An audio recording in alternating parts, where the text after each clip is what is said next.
Hi, Dan Homann here with another devotion. The story of the poor widow giving all she had is found in Mark 12 and Luke 21, and is often understood to be commending her for her generosity. But why did she give all she had? Was she giving up? Who but Jesus and the poor widow even knew she was giving all she had? Was she placing her complete trust in God to take care of her? After all, that's a good Bible answer, isn't it? But Jesus didn't say anything about that. Jesus simply states that while others were giving out of their excess wealth, she, out of her poverty, gave all she had to live on. So was Jesus' point for all of us to give all we have? No, I'm not so sure. I needed to understand the context in which the story of the poor widow was told. So I read, and I suggest you do the same, through Mark chapters 11 through 13 and Luke chapters 20 and 21.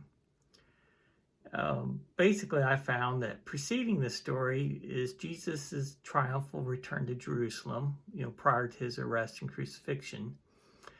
And when he arrived in Jerusalem at the temple courts, he drove out those who were selling and buying, saying that they had made it a den of robbers. Jesus returns to the temple courts the next day to teach. The chief priests question his authority, and then Jesus questions their ability to understand. Jesus then tells a parable about the tenants of a landowner, and the chief priests understand that they are the tenants in the story, and immediately begin looking for a way to arrest Jesus.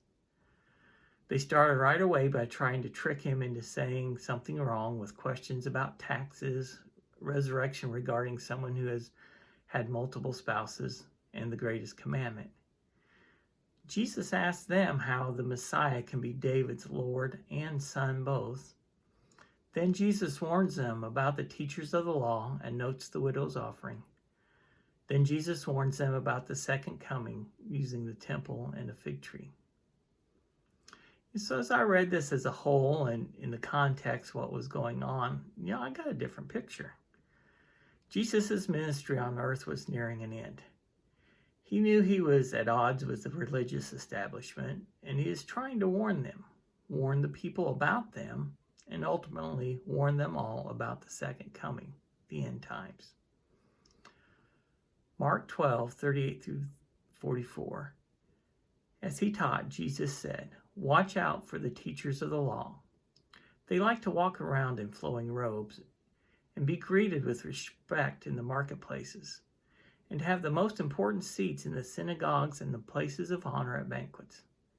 They devour widows' houses, and for show make lengthy prayers. These men will be punished most severely." Jesus sat down opposite the place where the offerings were put and watched the crowd putting their money into the temple treasury.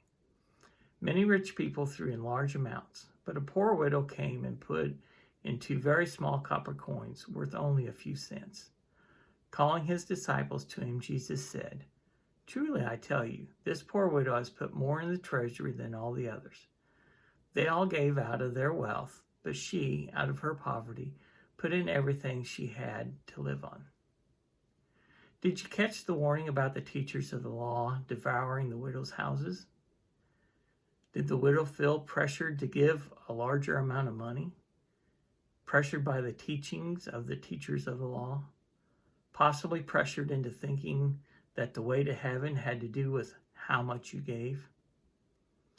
Reading the whole passage, I get the sense that Jesus is simply using the widow's giving as an example of the current deceptions that were going on.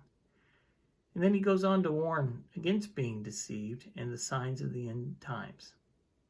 I get the sense that Jesus was trying to get them all to recognize and respond to the one and only God before it was too late, not trying to increase the church coffers. You can't buy your way into heaven even if you give all you have. You must repent and believe that Jesus is the only sacrifice that is acceptable to wash away every sin so that you may enter God's presence as a child of God. Jesus warns us as he warns his disciples in Mark 13:5. Jesus said to them, "Watch out that no one deceives you." God bless.